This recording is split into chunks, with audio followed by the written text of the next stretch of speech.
Prenez place sur le monticule et bienvenue dans First Pitch, le podcast MLB des équipes de The Playoff FR. Et oui, retour du podcast hebdomadaire. Et cette semaine, une seule dose de J pour cet épisode un peu spécial. Et oui, aujourd'hui, pas d'analyse, pas de classement, pas de news, pas de débat enflammé, juste une parenthèse. Seul aux commandes pour cet épisode, je vais vous exposer pourquoi vous m'entendez souvent dire que le baseball est romantique.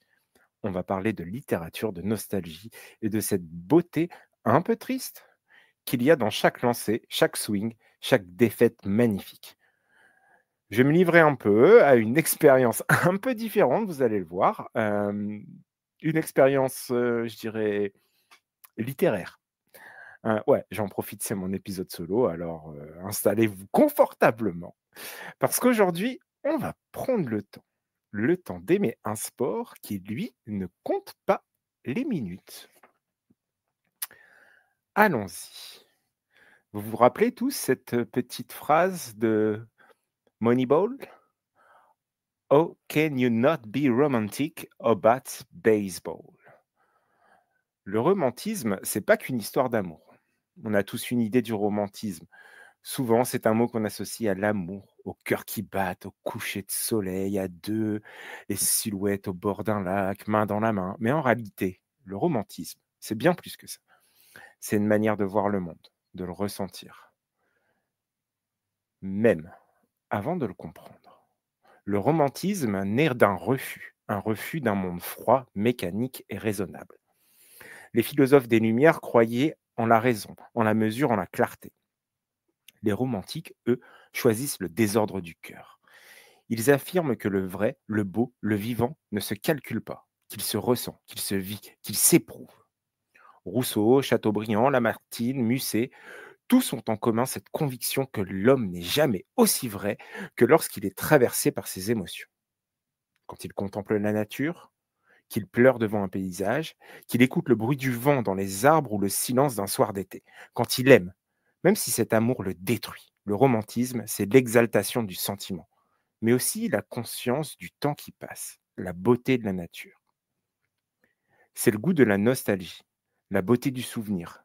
C'est ce moment où l'on comprend que rien n'est éternel et que justement, c'est cette fragilité qui rend les choses belles.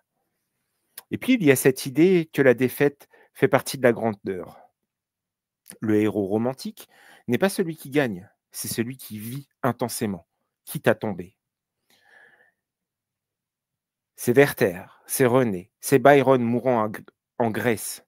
C'est l'âme humaine dans toute sa splendeur et sa tragédie. Au fond, le romantisme, c'est accepter de ne pas maîtriser la vie et de continuer à l'aimer malgré tout. Le romantisme comme regard sur le monde. Le romantisme, c'est transformer le banal en sublime. Un simple chant devient un paysage, un silence devient une prière, un instant devient un souvenir. Le romantisme ne cherche pas la perfection, il cherche la vibration. Cette petite faille dans la beauté, cette émotion qui tremble, cette lumière qui s'éteint doucement sur un visage ou un horizon, c'est là que se trouve la poésie du monde. Le romantisme, c'est aussi le temps suspendu. Ça, je vous l'ai déjà dit. Il ne s'inscrit pas dans la vitesse ni dans la performance. Il s'étire, il s'installe, se prolonge. Il laisse au cœur la place de battre librement, d'un frisson, d'une émotion, voire d'un souffle qu'on en retient. Et c'est peut-être là qu'on commence à comprendre le lien avec le baseball. Parce que le baseball, lui aussi, refuse la logique du temps et de la mesure. Il n'y a pas d'horloge. Il se joue dans un espace qui n'est pas contraint par la durée, mais par l'histoire qu'il raconte. Au baseball, on ne sait jamais quand la partie va finir. On sait seulement qu'à chaque lancer, à chaque souffle, quelque chose peut se passer. Comme dans un roman où la tension monte, redescend, puis explose sans prévenir, c'est un sport qui, comme le romantisme, se vit dans l'attente et dans l'intensité du présent. Et si Rousseau célébrait la nature comme le miroir des émotions humaines, le baseball, lui, célèbre le paysage humain, les regards, les silences, les gestes, les imperfections, les moments suspendus d'une balle frappée en plein champ extérieur dont on ignore encore le destin. Un champ de terre battue et d'herbe verte devient un théâtre où se rejoue, soir après soir, la beauté fragile de la vie. Le romantisme et le baseball ont cette chose en commun. Ils transforment la simplicité en émotion. Un mot, un geste, un lancer, et tout bascule. Le romantisme, c'est l'homme face à son destin. Le baseball, c'est le joueur face au lanceur. L'un cherche le sens, l'autre cherche la balle. Mais tous deux veulent la même chose, un instant de vérité. Le romantisme du baseball. Le baseball, c'est peut-être le dernier sport romantique, parce qu'il ne se contente pas de raconter des matchs. Il raconte des histoires de transmission, de patience, de mémoire. Des histoires qui se jouent sur un terrain, mais se vivent dans le cœur. Un sport entre nostalgie et tradition.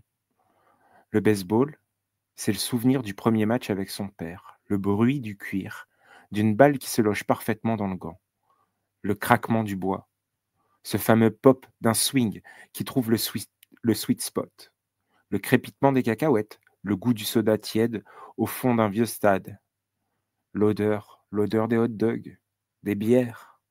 C'est un sport qui vit dans la mémoire collective comme un album photo. Il jaunit, imparfait, mais il reste précieux. Chaque fan a son souvenir de baseball.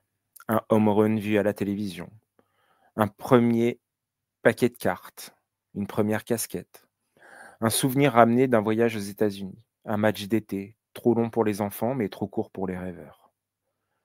Le baseball, c'est le sport des souvenirs partagés.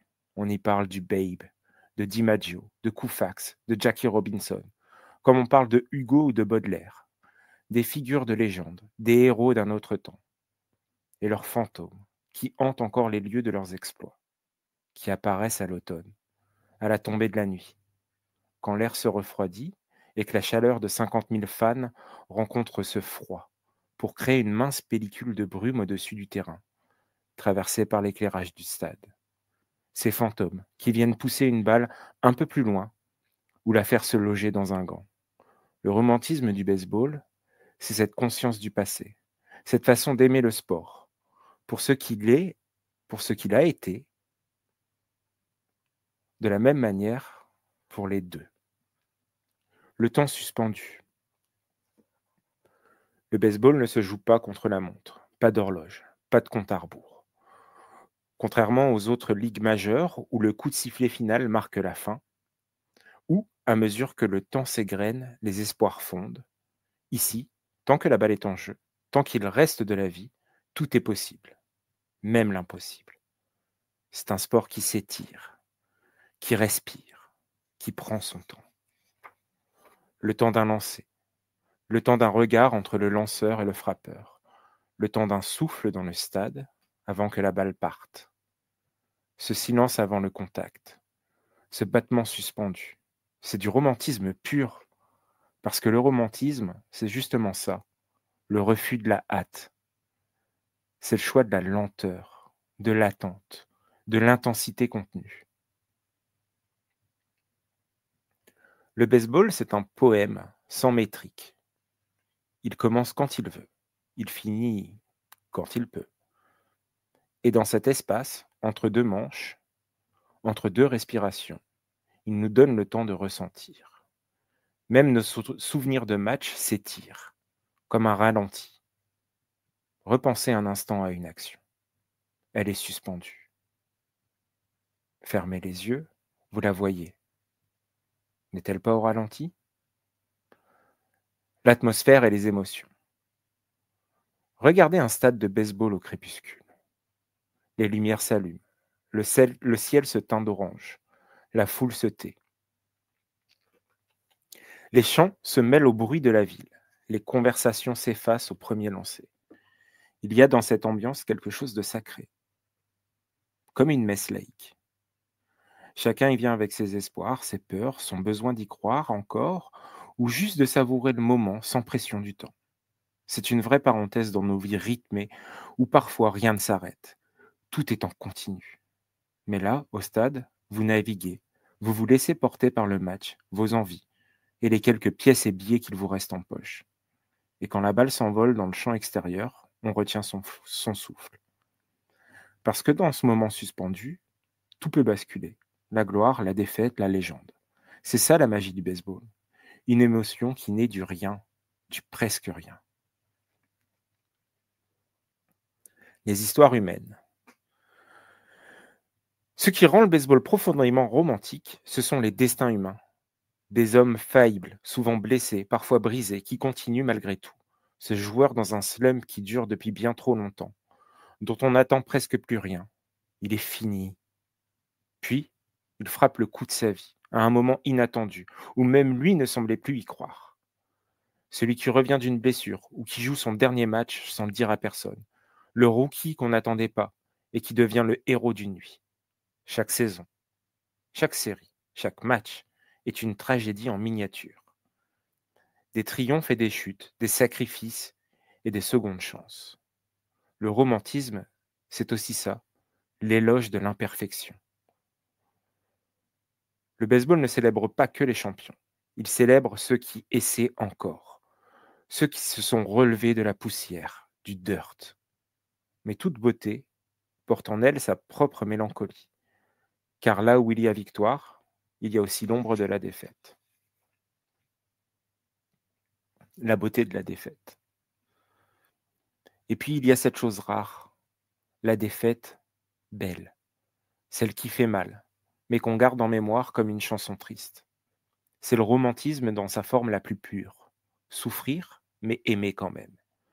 Parce qu'au baseball, on perd plus souvent qu'on ne gagne. Même les plus grands échouent 7 fois sur 10. Et pourtant, ils reviennent. Ils frappent. Ils courent. Ils espèrent.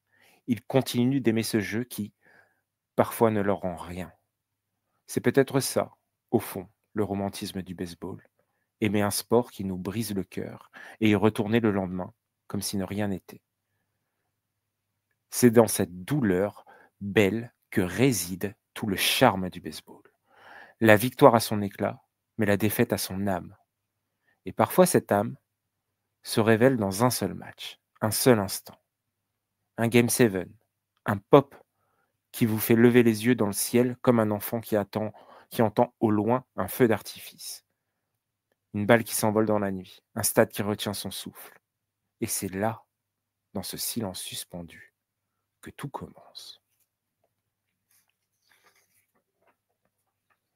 Avant la dernière danse, on ne tombe pas dans un Game 7 par hasard. On y arrive épuisé, transcendé, parfois brisé. Et ces World Series 2025, entre les Blue Jays et les Dodgers, auront été tout sauf ordinaires.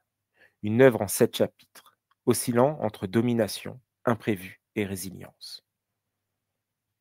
Le décor, une série d'équilibres. Toronto avait ouvert la série à la maison dans un déluge d'énergie. Le Game 1 et le grand slam d'Addison Barger avaient planté le décor, celui d'une équipe qui refusait encore de n'être qu'un presque. Mais Los Angeles, cette machine forgée dans les séries, avait répondu. Game 2 pour Ohtani et Freeman, rappelant à tout le monde que la gloire n'appartient jamais longtemps à un seul camp. À Los Angeles, le Game 3 fut un marathon de 18 manches, une nuit d'usure mentale et physique. Puis vint le Game 4, celui de Bieber contre Ohtani. La victoire de l'intelligence sur la puissance. Toronto avait su dompter la furie d'Ohtani, comme si le vent avait tourné. Le Game 5, à son tour, devient la consécration du renouveau. Savage, le rookie, lança comme un vétéran. Vladdy et Schneider frappèrent leur première note du rêve d'une nation entière. À 3-2 dans la série, le Rogers Center n'avait jamais été aussi bruyant. Tout un pays commençait à y croire. Mais le Game 6 changea le ton, à Toronto. Un match d'échecs, presque trop parfait, où chaque move était anticipé. Yamamoto, glaçant, neutralisant les Canadiens. Kike Hernandez et Miguel Rojas signèrent l'un des plus beaux doubles jeux de la série, comme si le baseball refusait de laisser Toronto écrire la fin. 3-3. Une dernière danse, pour tout décider.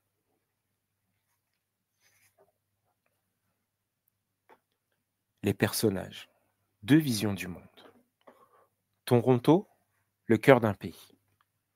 Toronto, la plus européenne des villes nord-américaines. Une ville de paradoxes, polie et bruyante, moderne et pleine de mémoire. Les Blue Jays, c'est le dernier bastion d'un pays entier, car le Canada n'a qu'une équipe, celle-là même qui avait fait rêver le continent en 1993. Avant que la grève et la cupidité n'engloutissent les Expos de Montréal. Depuis, chaque automne, le baseball au Canada porte un écho de ce passé perdu. On avait raillé toute la saison les Blue Jays, les rois des occasions manquées, les losers de la off-season. Mais quelque chose a changé au cours de l'année. La prolongation du contrat de Vladimir Guerrero Jr., l'enfant de Montréal, le fils du pays, un signe que l'espoir pouvait renaître, et avec lui, l'idée que le Canada pouvait à nouveau rêver. En face, Los Angeles, la cité des anges et des fantômes. Face à eux, les Dodgers, une équipe plus mythique que moderne, où chaque victoire porte le poids de la ville qui l'abrite.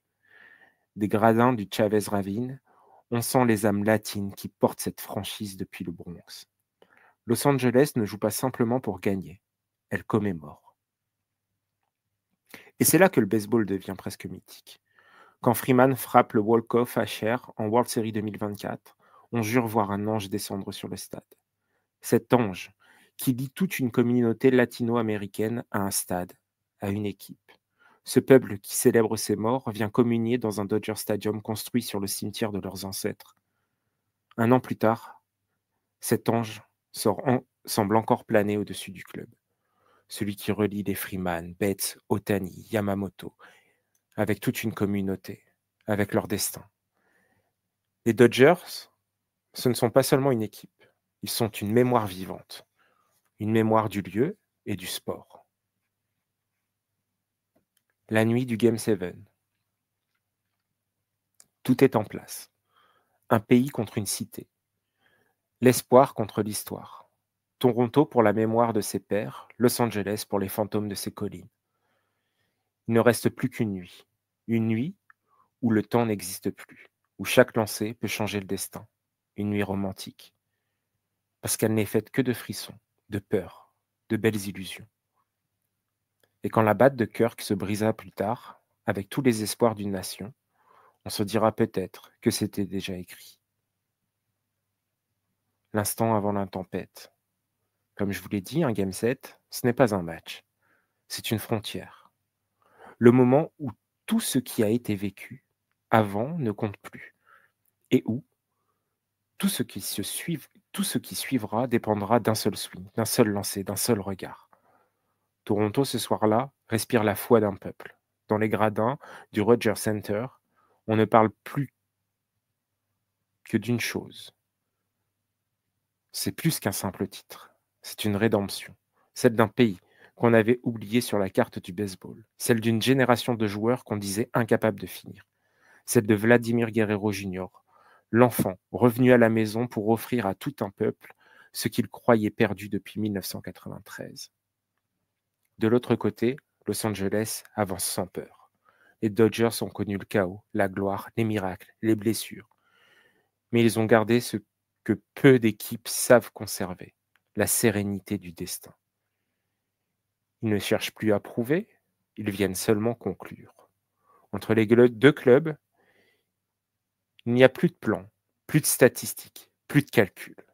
Il ne reste que le présent pur, ce moment suspendu avant la première balle, ce silence avant la clameur, cet instant où le romantisme prend corps.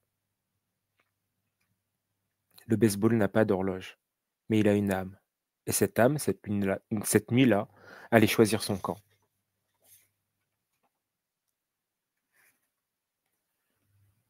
Écoutez un instant. Écoutez le murmure de la foule, le froissement des drapeaux, le bruit sourd du cuir dans le gant. C'est là que tout commence. Ce Game 7, c'est la perfection dans le chaos, la tragédie romantique des Blue Jays.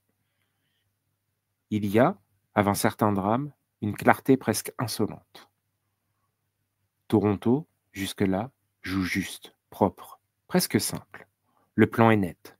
Schwerzer ouvre en vieux maestro. La défiante flanche de Vladi verrouille les angles. L'attaque choisit ses moments. Avant l'orage, Toronto écrit le match parfait. Puis le premier frisson arrive. Springer va sur base. Wild pitch. Le voilà en position de marquer. Et l'on devine déjà que quelque chose peut basculer. On offre le walk intentionnel à Vladi. Et Bobichette frappe le tonnerre. 442 pieds au centre. Home run à 3 runs. Celui qu'on nommait le Sky Dome explose. Los Angeles, pourtant, ne se brise pas. Will Smith répond par un double. Teoscar Hernandez claque un sac fly. 3-1. La tension est là, palpable. Mais Toronto garde les commandes. Jiménez redonne de l'air avec un double RBI en 6e. 4-2. On se dit alors que le scénario est écrit, que la ville aura droit à sa fin heureuse. Et au cœur de cet équilibre, Vladi livre le match défensif d'une vie. Le full territory dompté.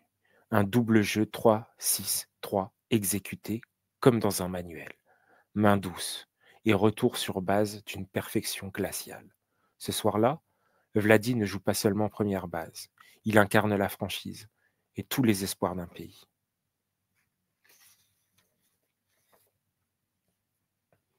Le temps se plie. Les Dodgers gagnent le moment. Le romantisme n'est pas l'art de dominer, c'est l'art de surgir. 8 manches, Toronto maîtrise. Puis le jeu, soudain, se contracte. 8e manche. Une slider un peu molle. Max Muncy la lie et la claque en tribune. 4-3. Un seul lancé. Et tout redevient fragile. 9e manche.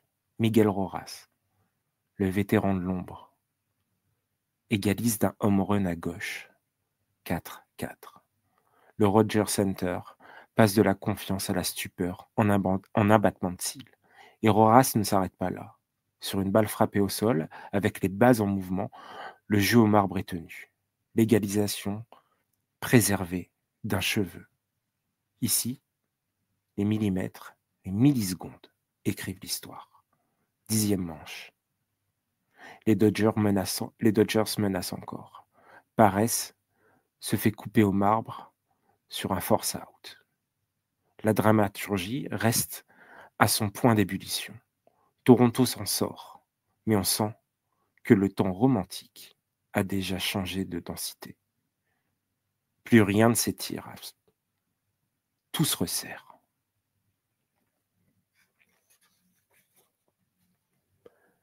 L'instant de vérité. Un swing, puis le silence. Haut de 11e manche. Shane Bieber entre. 2 retraits rapides. Et Will Smith. Une slider. Qui reste un soupçon trop honnête. Un swing compact. Home run à gauche. 5-4 Dodgers. Le genre de balle qui ne trace pas seulement une trajectoire. Elle dessine une cicatrice. Bas de 11e manche. Le romantisme refuse de mourir sans poésie. Guerrero Jr. cogne un double. Isaac Inerfalefa le pousse en sac bunt. Barger obtient le walk. Il reste une frappe à écrire. Alejandro Kirk s'avance. Yamamoto en face. Balle au sol vers l'arrêt court. Double jeu 6-3. Mookie Betts. Lui, qui se disait mauvais sur cette série. Lui, qui s'en voulait de ne pas plus aider son équipe. Lui, qui surgit sur la seconde base et s'envole pour délivrer un relais parfait à Freeman en une. Le match s'éteint, sans chrono, comme s'il avait décidé de conclure sur un simple roulement. La beauté la plus cruelle est souvent la plus simple.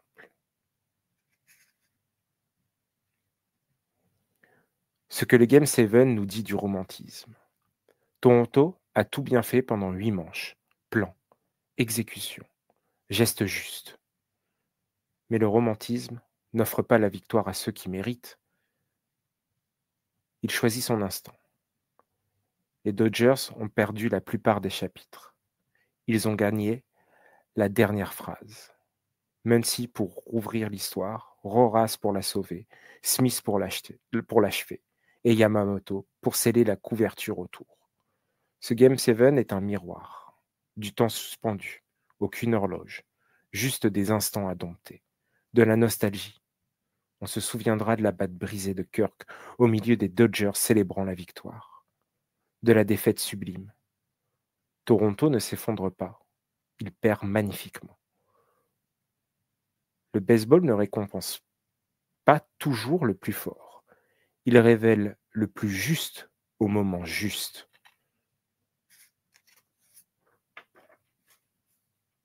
Game 7, c'est le roman en une nuit. Toronto a écrit les plus belles pages, mais les Dodgers ont signé la dernière ligne. Et sans doute, vous comme moi, vous êtes réveillés le lendemain avec une certaine nostalgie d'une série qui venait à peine de finir. Voilà. Vous savez maintenant pourquoi, pour moi, le baseball est romantique. C'est pas seulement un sport, c'est une façon de sentir le temps, d'aimer les silences, d'accepter la beauté, même quand elle fait mal. Et si vous aussi, vous vous êtes réveillé avec cette nostalgie douce d'une série terminée, c'est que vous aimez ce jeu autant que moi. C'est tout pour ce soir. C'est tout pour cet épisode. Merci de votre écoute. Prenez soin de vous. Semaine prochaine, vous retrouvez Jérémy pour son épisode spécial à lui. En attendant, vous n'hésitez pas à vous abonner, à commenter, à partager, nous retrouver sur toutes les plateformes d'écoute, sur le Discord communautaire comme d'habitude et réagir avec nous sur X, sur Insta. Voilà, il ne me reste plus qu'à vous souhaiter une bonne journée, un bon après-midi, une bonne soirée, une bonne nuit, une bonne route si vous êtes en voiture, un bon appétit si vous mangez, un bon caca si vous êtes aux toilettes. Mais attention, safety first, jamais les deux en même temps. L'hygiène, c'est primordial. Allez, je vous souhaite un joyeux Noël et à dans 2 semaines. Ciao, ciao!